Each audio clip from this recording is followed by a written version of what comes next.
Hello everyone, greetings of the day. Welcome back to the channel. मैं हूं doctor साहिल रॉय और आपका बहुत बहुत स्वागत है आपके अपने YouTube channel AU commerce scholar में। दोस्तों, हम बीकॉम फर्स्ट ईयर की मनी एंड बैंकिंग सब्जेक्ट को पूरी तरीके से कवर कर रहे हैं, जिसमें आज का हमारा टॉपिक है इविल्स ऑफ मनी। जी हाँ दोस्तों, अगर मनी है तो उसके कुछ एडवांटेजेस हैं तो कुछ डिसएडवांटेजेस भी हैं, कुछ इविल पार्ट भी है। ठीक है, जो बार्टर एक्सचेंज के टाइम नहीं हुआ करता था। तो मनी के आने के साथ साथ ये कुछ इविल प्रॉब्लम्स आई हैं हमारी सोसाइटी में। आज इसी टॉपिक पे हम डिटेल में बात करेंगे। आइए शुरुआत करते हैं। Money is not an unmixed blessings, it has its dark side as well. तो मनी के बारे में कहा जा रहा है कि ये सिर्फ ब्लेसिंग्स ही नहीं है, इसके कुछ डार्क साइड्स भी हैं। जैसे the various evils of money can be discussed under the following two heads. जो अलग अलग प्रकार के जो डार्क साइड है, जो इविल्स है मनी का, उसे हम दो हेड्स में हम स्टडी करेंगे। पहला है इकोनॉमिक इविल, दूसरा है सोशल इविल। तो evils of money is divided into two parts. First one is economic evil, second one is social evils. अब economic evil में ट्रेड साइकिल के ऊपर एक विपरीत प्रभाव पड़ता है। Over capitalisation, value of money, capitalism, ये चार इकोनॉमिक इविल्स हैं। सोशल इविल्स में पहला है फ्रॉड। अच्छा, फ्रॉड शब्द का मतलब मालूम है? फ्रॉड शब्द का मतलब ये होता है कि आप किसी को जानबूझ करके फाइनेंशियली नुकसान पहुंचाइए, उसे हम कहते हैं फ्रॉड। ठीक है।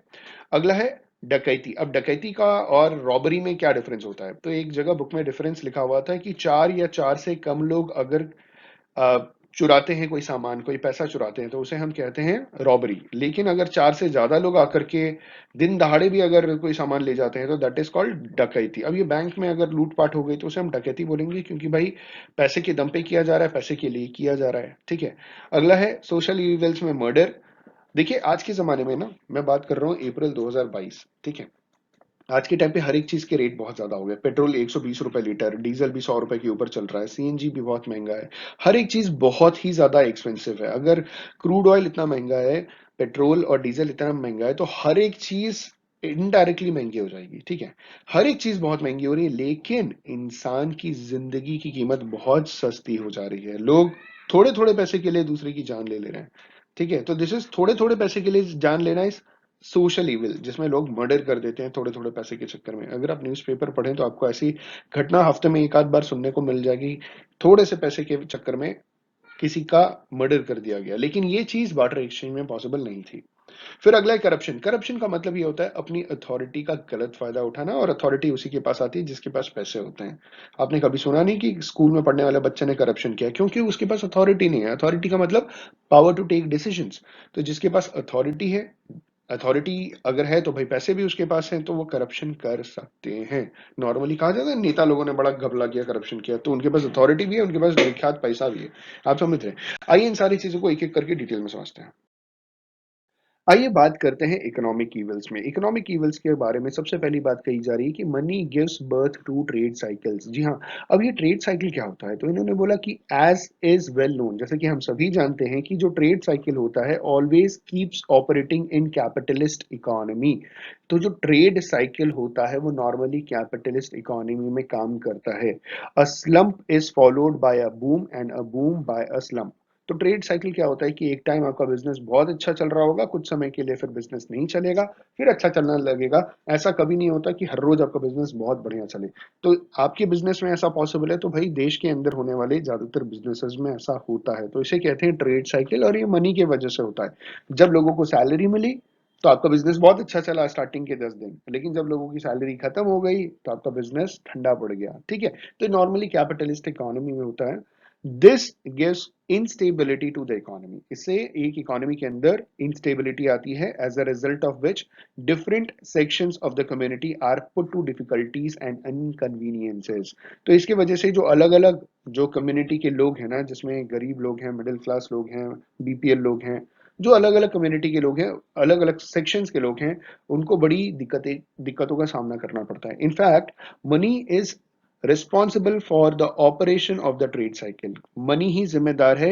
ये जो स्लम्स आते हैं ना बिजनेस में, बूम के बाद स्लम, स्लम के बाद बूम, तो उसके लिए मनी ही जिम्मेदार है, क्योंकि बार्टर एक्सचेंज में ऐसे कोई प्रॉब्लम नहीं होती थी इन अ मनीलेस इकोनॉमी। अच्छा, मनीलेस इकोनॉमी कई बार ना सोशलिस्ट इकोनॉमी को भी मनीलेस इकोनॉमी कहते हैं। ठीक है। There is no trade cycle, neither boom nor slum.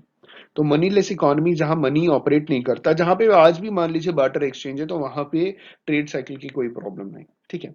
दूसरा पॉइंट है, money encourages over capitalisation and over production in the economy. अब मनी क्या एनकरेज करता है?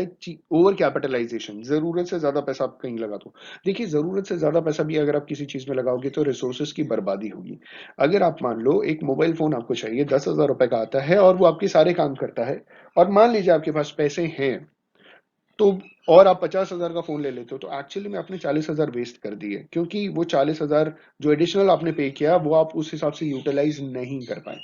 तो यहाँ पे भी ये मनी क्या करता है कि क्योंकि आपके पास पैसा है, तो ये ओवर कैपिटलाइजेशन। कई बार हम जरूरत से ज्यादा सामान खरीद के अपने पास रख लेते हैं, रिक्वायरमेंट नहीं होती। एक टी शर्ट खरीदने गए, दो उठाकर के ले आए, ऑफर में था, लेकिन हमें जरूरत एक ही की थी। ठीक है। तो ज्यादा पैसा होने की वजह से बर्बादी भी होती है। Over production in the economy. ठीक है, लोग चीजों, गुड्स एंड सर्विसेज का ज्यादा ज्यादा प्रोडक्शन करते हैं। Borrowing and lending have been facilitated with the invention of money. Borrowing का मतलब उधार लेना, और लेंडिंग का मतलब उधार देना। ये दोनों फैसिलिटेट तब हुआ जब मनी का इन्वेंशन हुआ। ठीक है। मनी से पहले बार्टर एक्सचेंज में ऐसी कोई सुविधा उपलब्ध नहीं थी। This ease of borrowing and lending has given rise to the twin problems of over capitalization and under production, over production, माफ कीजिएगा। तो इसने क्या किया कि ओवर कैपिटलाइजेशन और ओवर प्रोडक्शन जैसे प्रॉब्लम्स को राइज दिया। ये दोनों प्रॉब्लम्स साथ साथ इन्होंने जन्म लिया। दूसरे शब्दों में हम ये कह सकते हैं कि industries utilise more capital than necessary. Industries को जितने की जरूरत है उससे ज्यादा वो कैपिटल इस्तेमाल करते हैं। ओवर कैपिटलाइजेशन का रिजल्ट ये होता है ओवर प्रोडक्शन, ज्यादा आपने प्रोडक्शन कर दिया, और ये जो ओवर प्रोडक्शन आपने किया generates uncertainty and instability which prove fatal, मतलब एक तरीके का डिजास्टर है इकोनॉमिक प्रोग्रेस के लिए। आपने जरूरत से ज्यादा सामान बना दिया, ठीक है, वो आपकी कंपनी के लिए भी नुकसानदायक है, प्लस उसको अगर कोई खरीदने वाला नहीं है तो इकोनॉमी के रिसोर्सेज भी एक हिसाब से बर्बाद हुए। ठीक है, आगे बढ़े। अगला है lack of stability in the value of money. अब वैल्यू ऑफ मनी आपने सुना है कि ना, एक डॉलर जो है वो बार बार फ्लक्चुएट करता है, कभी 74 रुपीज हो जाता है, कभी 75 रुपीज हो जाता है। तो this instability in the value of money, ये पैसे जो मनी है ना उसकी जो वैल्यू है बहुत ही ज्यादा स्टेबल नहीं है, बहुत बड़ी प्रॉब्लम है। इन्होंने कहा कि जैसे कि हम सभी जानते हैं जो मनी की वैल्यू है वो कभी भी स्टेबल नहीं रहती। सेल्डम स्टेबल का मतलब बहुत सीमित समय के लिए, बहुत ही कम टाइम के लिए स्टेबल रहती है, वो नॉर्मली फ्लक्चुएट करती है। On the contrary it fluctuates from time to time, ये हर समय फ्लक्चुएट करती रहती है, हर रोज फ्लक्चुएट करती है। जो मेन कॉज है इस इनस्टेबिलिटी का वो है वैल्यू ऑफ मनी। जो है, जब भी हम पेपर मनी को इशू करते हैं लार्ज स्केल में, जरूरत से ज्यादा इशू कर दिया, जरूरत से ज्यादा इकोनॉमी के अंदर पहुंच गया, उसके बाद लोगों के पास ज्यादा पैसे आ गए, डिमांड बढ़ गई, सप्लाई घट गई। ठीक है। अब लोगों के पास पैसे जब आ गए तो उनकी परचेजिंग पावर बढ़ गई ना। भाई अभी आप स्टूडेंट हो, आप ये मेरे वीडियो से ये चीज आप पढ़ रहे हो, ठीक है, अभी आपकी कोई इनकम अर्निंग नहीं है, लेकिन अचानक अगर आपके पास पैसा आ जाए, तो जहां आपकी अर्निंग बहुत न के बराबर थी या कम थी, अब आपकी अर्निंग बढ़ गई, तो अब डिमांड भी बढ़ जाएगा अचानक से। ठीक है। तो होता क्या है कि जब लोगों की परचेजिंग पावर बढ़ जाती है, क्योंकि लोगों के पास पैसे आ जाते हैं, तो पैसे की परचेजिंग पावर कम हो जाती है। इस वजह से ये फ्लक्चुएशन आता है, क्योंकि डिमांड ज्यादा, सप्लाई कम, पैसे की वैल्यू कम हो गई। When more paper money is issued than necessary, it results in a state of inflation in the economy. तो जरूरत से ज्यादा अगर हमने पैसा इशू कर दिया, तो एक इकोनॉमी के अंदर क्या आ जाएगा?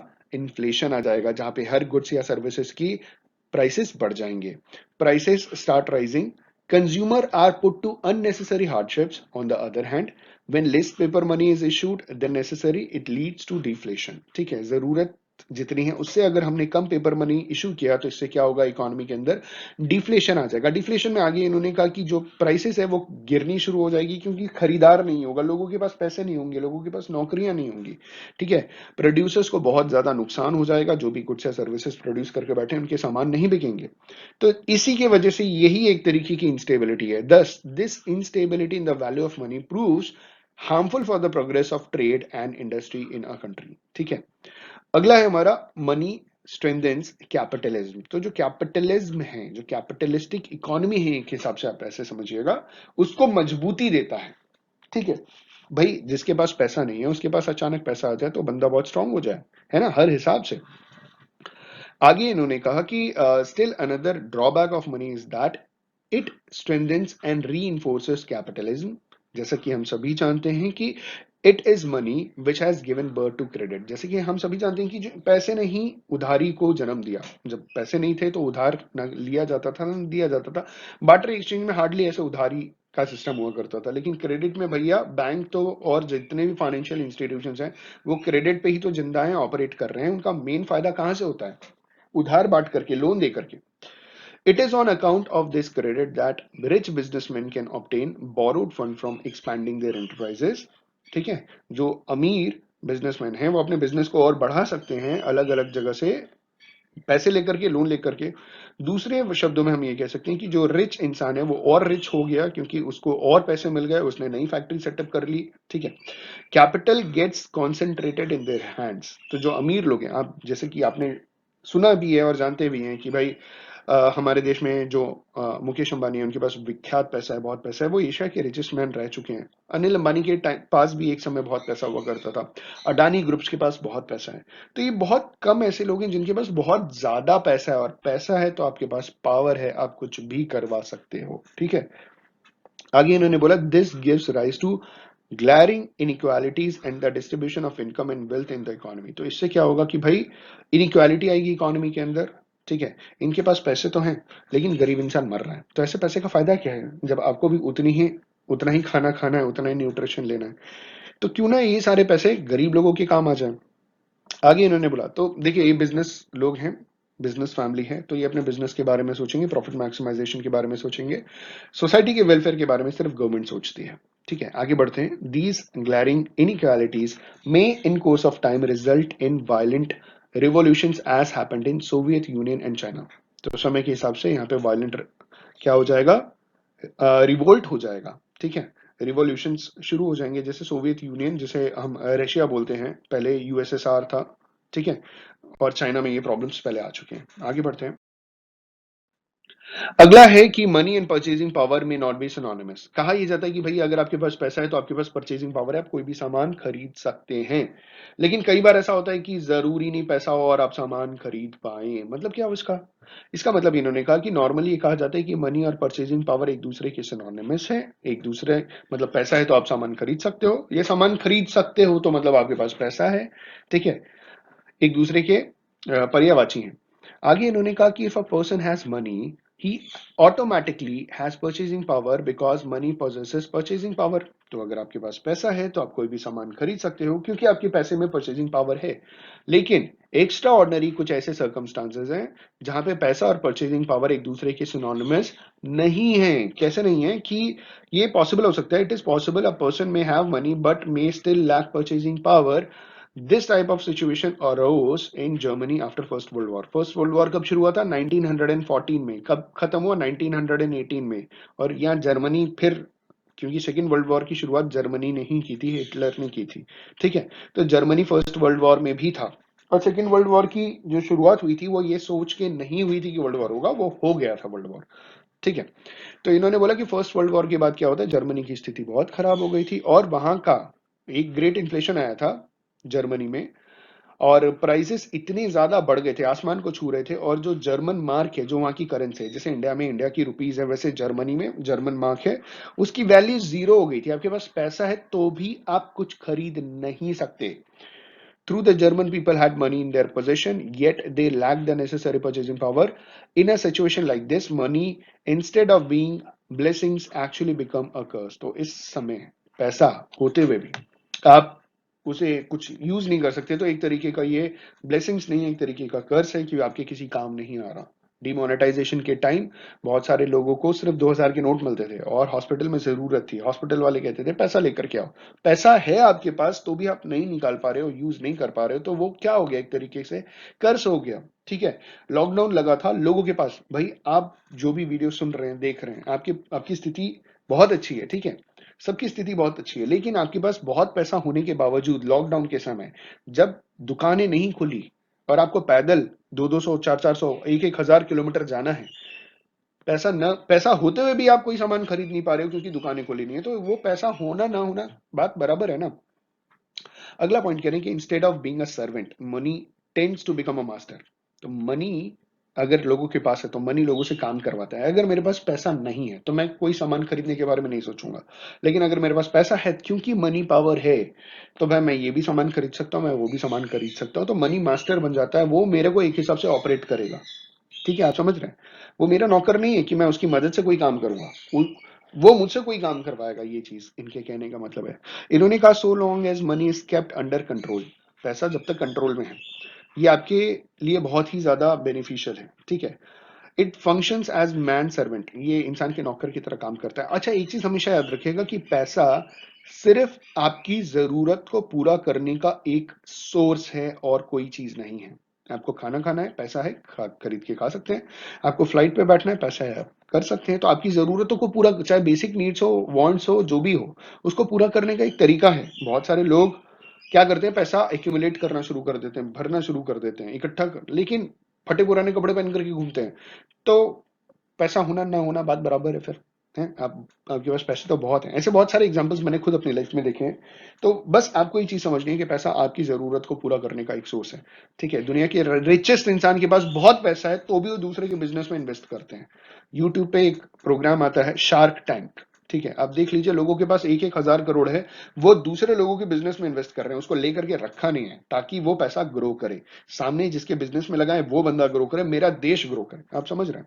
तो कभी भी आप पैसा कमाइएगा तो वो सिर्फ जरूरत पूरा करने के लिए, और कोई चीज नहीं है। ठीक है, आपकी नहीं तो सामने वाले की तो जरूरत पूरी होगी अगर आप इन्वेस्टमेंट करते हो तो भी।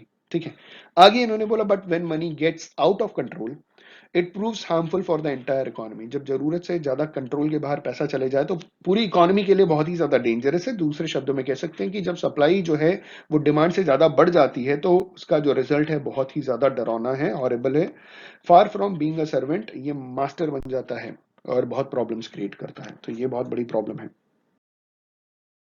तो चलिए, अगर इसको हम कंक्लूड करें तो यहाँ कंक्लूडिंग रिमार्क में इन्होंने कहा कि taking into account the above evils, ये सारे इविल्स को अगर हम ध्यान में रखें तो कुछ बड़े बड़े जो थिंकर्स हैं, जो रिसर्चर्स हैं, वो ये कहते हैं कि भैया पैसे को आप खत्म कर दो, इकोनॉमी से निकाल के फेंक दो, कोई मतलब नहीं है रखने का। ये उनका कहना है। लेकिन हम ये कह सकते हैं कि but this suggestion has little practical value, ये प्रैक्टिकल नहीं है। ठीक है, आज के एज में, क्योंकि बिना पैसे के आप का एग्जिस्टेंस ही नहीं है, कुछ इकोनॉमी का एग्जिस्टेंस ही नहीं है। We may have to face once again the difficulties and hazards of old barter system, तो हमें वो बार्टर सिस्टम की प्रॉब्लम्स वापस फेस करनी पड़ जाएंगी। एक सोशलिस्टिक इकोनॉमी में can perhaps function without money, but even there it has to be used as a unit of account। तो एक सोशलिस्टिक इकोनॉमी पैसे का इस्तेमाल नहीं करता, लेकिन यूनिट ऑफ अकाउंट के तौर पे उसे तो भी मनी को यूज करना है कहीं ना कहीं। We therefore do not agree with those who urge the total abolition of money in the society। तो जो बड़े बड़े थिंकर्स ये कहते हैं कि भाई इकोनॉमी से पूरे पैसे को आप खत्म कर दो, तो हम उनको सपोर्ट नहीं करते। हमें लगता है कि नहीं, ये पॉसिबल नहीं है। Wisdom lies not in abolishing money but in removing और minimising its evil as far as possible. तो बहुत अच्छी बात इन्होंने बता रखी है और लिखी भी है भाई, इम्प्रेस्ड, कि भाई अगर कहीं कोई कमी है तो उसकी कमी आप सुधारो ना, आप सीधा क्यों कहते हो कि हम उसको अबॉलिश कर दें। ठीक है, कमी सबके अंदर है तो कमी को हम इम्प्रूव तो कर सकते हैं ना। हर साल गाड़ियों का अपग्रेड वर्जन आता है, तो पिछले साल कोई ना कोई कमी रह गई थी, उसे चेंज करके अपग्रेड किया गया, है ना। नई टेक्नोलॉजी आती है, पिछली पिछली टेक्नोलॉजी में कुछ कमी रह गई थी, उसे अपग्रेड किया गया। ठीक है, तो हम किसी भी चीज को अबॉलिश करने से अच्छा उसकी कमियों को दूर करने के बारे में सोचें, तो दैट इज मच बेटर। ठीक है, आगे कह रहे हैं जो इविल है मनी का can be minimise through a well conceived and well executed international monetary system. तो इंटरनेशनल मॉनेटरी सिस्टम एक बड़ा अच्छी तरीके से अगर हम प्लान करें तो ये जो भी सोसाइटी की एवल्स हैं इसको हम खत्म कर सकते हैं। फर्दर मोर, जो एडवांटेज है मनी का एक्सीड्स इट्स डिसएडवांटेज, मतलब डिसएडवांटेज जो है वो आपके कम है लेकिन एडवांटेज बहुत ज्यादा है। एडवांटेज इतने ज्यादा है कि डिसएडवांटेजेस के बारे में आप ना ही सोचो तो बेहतर है। ठीक है, in money in fact is a useful situation for Mankind, बहुत इंपॉर्टेंट चीज है, बहुत ही यूजफुल चीज है money. The question of its abolition और abandonment simply does not arise। abandon का मतलब होता है किसी चीज को परमानेंटली छोड़ देना। ठीक है, अगर आप कोई जगह छोड़ के चले गए तो आप बोलोगे कि मैंने वो जगह अबैंडन कर दी, मैं छोड़ के चला गया, मुझे वापस नहीं जाना उस जगह पे। तो इन्होंने बोला कि मनी को अबॉलिश करना है, अबैंडन करना, ये कोई बात नहीं है। ठीक है, आप उसकी कमियों को दूर कर सकते हैं। अगला हमारा सोशल इविल्स। भाई अब सोशल इविल्स भी देख लेते हैं। तो इन्होंने पहला बोला कि मनी एनकरेजेस ग्रीड, लोग लालची हो जाते हैं, पैसा आना शुरू, लालची। ठीक, कहां से पैसा आ जाए, सही काम करके नहीं आ रहा तो गलत काम करके पैसा आ जाए। आज जितने भी आप बिजनेसेस देखते हैं सोसाइटी में, ज्यादातर गलत काम करके, दूध वाला भाई पानी मिला करके देता है, क्रीम निकाल लेता है, महंगा करके बेचता है। गाय भैंस को इंजेक्शन लगाता है, उस इंजेक्शन से कैंसर जैसी बीमारियां गाय भैंस को हो सकती हैं, आपको भी हो सकती हैं। This is evil. कोई मिठाई वाला प्रॉपर शुद्ध देसी घी में मिठाई नहीं बनाता। ठीक है, लालच, दिस इज ग्रीड। ठीक है, आपने देखा होगा मिठाइयों के ऊपर चांदी के वर्क लगे होते हैं, है ना, एक पतली सी चांदी की फॉइल लगी रहती है, सिल्वर फॉइल, लेकिन वो एक्चुअली सिल्वर नहीं होती, वो आज के टाइम पे पॉलीथीन है, और आप सिल्वर समझ करके खा लेते हो। तो दिस इज ग्रीड। लोगों ने लाल इतना पैसे ने लोगों को लालची बना दिया है कि वो कुछ भी, कभी ट्रेन में आपको बढ़िया चाय मिली है, तो दिस इज ग्रीड। ठीक है, ज्यादा से ज्यादा पैसा कमाओ। अगला है money has encouraged fraud. Fraud का मतलब मैंने जैसे बताया था कि आप किसी को जबरदस्ती फाइनेंशियली नुकसान पहुंचाएं। थेफ्ट मतलब चोरी, डकैती, मर्डर एसेट्रा। तो ये पैसे की वजह से ही फ्रॉड, थेफ्ट, डकैती, मर्डर होता है। पैसा ही नहीं होता तो ये सब चीजें भी खत्म हो जाती सोसाइटी से, ना के बराबर होती। Money creates in men the desire and urge to exploit other. तो भाई एक्सप्लॉइटेशन कितना है प्राइवेट सेक्टर में, आपको मालूम है? इवन जापान में भी है। जापान में जो मैंने सुना है वो ये है कि सैटरडे को जो लोग काम करते हैं, शनिवार के दिन जो लोग काम करते हैं, उसको उनको सैलरी नहीं मिलती। कहा यह जाता है कि आप इस दिन अपने देश के लिए काम कर रहे हो। तो बिना सैलरी लिए अगर करोड़ों लोग काम करेंगे अपने देश के लिए, तो भाई देश तो तरक्की करेगा ना। ठीक, एक्सप्लॉइटेशन चाइना में होता है। ठीक है, बहुत ज्यादा एक्सप्लॉइटेशन है, काम बहुत ज्यादा कराते हैं, कंपेरेटिवली आपको सैलरी कम मिलेगी, वेजेस कम मिलेंगे, दिस इज एक्सप्लॉइटेशन। तो इंसान के अंदर ग्रीड आ जाती है, लालच। ठीक है, प्राइवेट सेक्टर में बहुत ज्यादा है, हद से ज्यादा। आगे इन्होंने बोला, और सरकारी सेक्टर में भाई नौकरी ही नहीं है तो बेटर क्या है कि भाई आप बिजनेस करो और कोशिश करो एक्सप्लॉइट ना करो। इसके लिए अगर आप टाटा कंपनी के बारे में स्टडी करोगे कि उन्होंने कैसे अपने वर्कर्स को रखा, कैसे अपने वर्कर्स क्या वेलफेयर करते हैं, कैसे अपने देश के बारे में सोचते हैं, तो बहुत कुछ सीखने को मिलेगा। तो लास्ट में इन्होंने बोला money has thus become the root cause of social evils. ठीक है, सोसाइटी के जो इवल्स हैं उसका मेन कॉज मनी बन गया। It has resulted in a serious decline of moral standards. लोगों की सोच गिर गई। पहले के लोग जब पैसे नहीं होते थे तो दूसरों का बड़ा केयर किया करते थे, ठीक है, सोचा करते थे। अब पैसा आ गया तो मैंने अभी थोड़ी देर पहले जो एग्जाम्पल दिया, तो इससे आप समझ सकते हैं कि भाई पैसा जरूरी है। कोई मरता है हमारा प्रोडक्ट खा के तो मर जाने दो, कोई दिक्कत नहीं। In fact, money has become a curse for the society. What we want are the goods and services, not the money. हमें किस चीज की जरूरत है सोसाइटी में? गुड्स और सर्विसेज की, पैसे की जरूरत नहीं है हमें। ठीक है, उत्तर प्रदेश में बिलो पॉवर्टी लाइन वाले लोगों को, कुछ स्टूडेंट से मेरी बात हो रही थी, उन्होंने ये बताया कि सर बिना पैसे लिए हमको महीने में एक बार सरकार फ्री ऑफ कॉस्ट राशन देती है कंट्रोल की दुकान में। कंट्रोल की दुकान में अगर राशन कार्ड है तो अगर आपने कोई सामान खरीदो, मैंने भी खरीदा था कई बार, तो वहां पे बहुत ही सब्सिडाइज रेट पे सामान मिलता है। लेकिन आज के टाइम पे क्या है कि सरकार फ्री ऑफ कॉस्ट आपको राशन दे रही है, गेहूं चावल फ्री ऑफ कॉस्ट दे रही है। तो भैया कितना बढ़िया काम है ये। ठीक है, और ये आपकी जरूरत है। अगर ये आपको पूरा हो रहा है तो पैसे की जरूरत नहीं है, क्योंकि पैसा लेकर के भी आप यही खरीदोगे। However the fault lies not in money but in human nature. पैसे में कमी नहीं है, इंसान की फितरत में दिक्कत है, इंसान के नेचर में दिक्कत है, प्रॉब्लम है। ठीक है, वहां फॉल्ट है। which has become almost blind in the race of accumulating maximum money by any means, by hook or by crook, irrespective of the needs। जरूरत नहीं है उसके बावजूद, आपने देखा किसान आंदोलन था। ठीक है, क्योंकि फूड कॉर्पोरेशन ऑफ इंडिया को प्राइवेटाइज किया जा रहा था, जो सरकार किसानों से सामान खरीद रही थी। अब वो कौन खरीदते? अडानी ग्रुप। अब इसके बारे में आप स्टडी कर सकते हो कि 2016 में अडानी ग्रुप ने तकरीबन 16,000 के आसपास वेयर हाउसेस का टेक ओवर किया था, आज से 5-6 साल पहले। क्यों किया था भाई? 6 साल पहले कर चुके हैं ये लोग टेक ओवर, ताकि ये गोडाउन बना सकें। गोडाउन में इन किसानों 16,000 गोडाउन बहुत मैटर करता है। ठीक है, तो उस चीज का एडवांटेज। तो भाई आप वैसे एशिया के सबसे रिचेस्ट इंसान हो, और कितना पैसा चाहिए? ठीक है, विप्रो कंपनी के मालिक, आपने विप्रो कंपनी सुना होगा, विप्रो कंपनी के मालिक हर साल चैरिटी में 20,000 करोड़, 30,000 करोड़ भारत के बच्चों को एजुकेशन के तौर पे मतलब एजुकेशन प्रोवाइड कराने के नाम पे चैरिटी कर देते हैं। टाटा कंपनी बड़े लेवल पे चैरिटी करती है, ठीक है? तो आप कमाओ, लेकिन साथ ही साथ आप चैरिटी भी करो, सोसाइटी का वेलफेयर भी करो, अपने देश का वेलफेयर भी करो। जो करेगा अपने लोगों का वेलफेयर, उसका देश तरक्की करेगा, है ना? पढ़ेगा इंडिया तभी तो आगे बढ़ेगा इंडिया। दोस्तों, आई होप एंड बिलीव कि आपको इस वीडियो से बहुत कुछ सीखने को मिला होगा। मुझे पढ़ाने में बहुत मजा आया, आज इस टॉपिक को डिस्कस करने में मजा आया। वीडियो पसंद आया हो तो लाइक शेयर कमेंट करना ना भूलें। Thank you so much for watching this video. Have a good day and all the best for your examinations.